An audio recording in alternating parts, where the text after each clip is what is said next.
शुरू हो रही है, जिसको लेकर ग्वालियर की जनता के अलग है।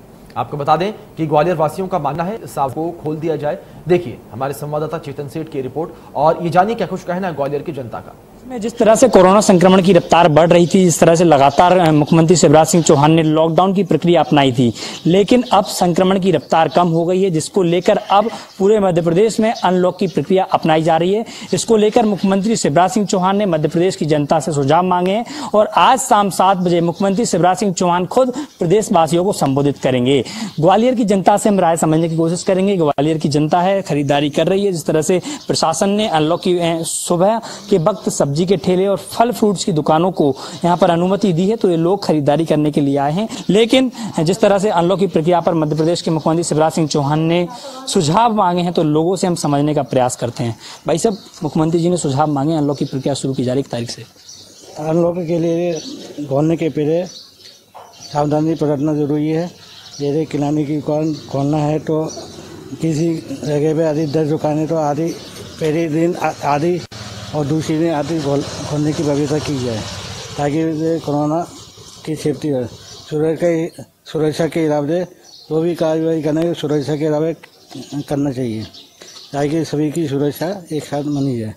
इसके साथ ही तमाम और भी लोग हैं, उनसे समझने का प्रयास करते हैं। आप क्या कहेंगे, 1 तारीख से अनलॉक की प्रक्रिया शुरू की जा रही है? अनलॉक की प्रक्रिया होना तो जरूरी चाहिए, लेकिन सभी लोगों को एक सेफ्टी और उसके हिसाब से अपने 2 गज की दूरी और मास्क जरूरी, ये प्रक्रिया जरूर अपनाना चाहिए। और ऐसा भी होना चाहिए क्योंकि कुछ ज़रूरतें की चीज़ें जिस पर कि काला बाजारी हो रही है, क्योंकि लॉकडाउन की वजह से, इससे थोड़ा सा ये भी होगा कि अगर ये रुका रहे तो काला बाजारी थोड़ी सी कम होगी और आम जनता को भी थोड़ा सा फ़ायदा होगा। जैसे कि रेट ऑफ जो बढ़ रहे हैं वो थोड़े से कम होना चाहिए, इसलिए ज़रूरी है कि अनलॉक की प्रक्रिया स्टार्ट करनी चाहिए सेफ्टी के हिसाब से। तीसरी लहर की बात चल रही है और उसके बाद अनलॉक की प्रक्रिया शुरू कर रहे हैं। खुशी की बात है। वैसे तो अब इतने समय बाद अभी खुल रहा है, 1.5 महीना हो गया, लोग भी परेशान हो चुके हैं, लेकिन इसके साथ साथ ये भी है कि सरकार कुछ ऐसा करे, प्रशासन कुछ ऐसा करे कि अपनी सेफ्टी रहे और लोगों को भी समझने की ज़रूरत है, इसमें जागरूक होने की ज़रूरत है। क्योंकि अगर वो ही जागरूक नहीं होंगे, सबसे महत्वपूर्ण भूमिका इसमें जनता की है, जो कि अपनी सेफ्टी खुद अपने हाथ में है उनकी भी।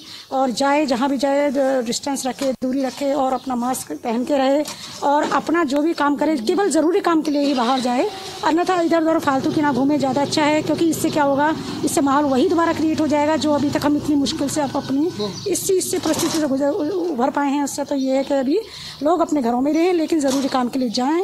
आपकी प्रक्रिया अच्छी है, खुली है, लोगों को भी रोज़गार अपना जो बंद पड़े इतने समय से वो इस स्थिति ख़राब होने वाली है, अपनी ख़राब हो ही रही है। लेकिन ये है कि अब अनलॉक से ठीक है, अच्छा है, खुलना चाहिए।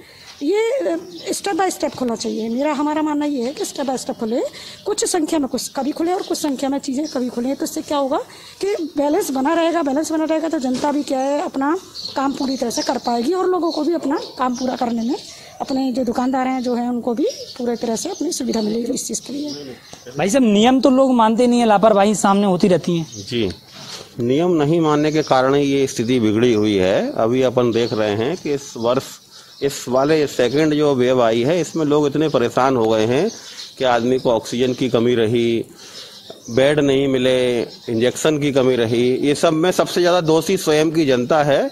और इतना चूंकि बड़ी जनसंख्या है अपने देश की कि सारे संसाधन जुटा पाना किसी के बस की बात नहीं। अपन सरकार दोष दें, पहले स्वयं दोषी है, क्योंकि अपन क्यों निकल रहे हैं फालतू में बाहर। निकलने के कारण ये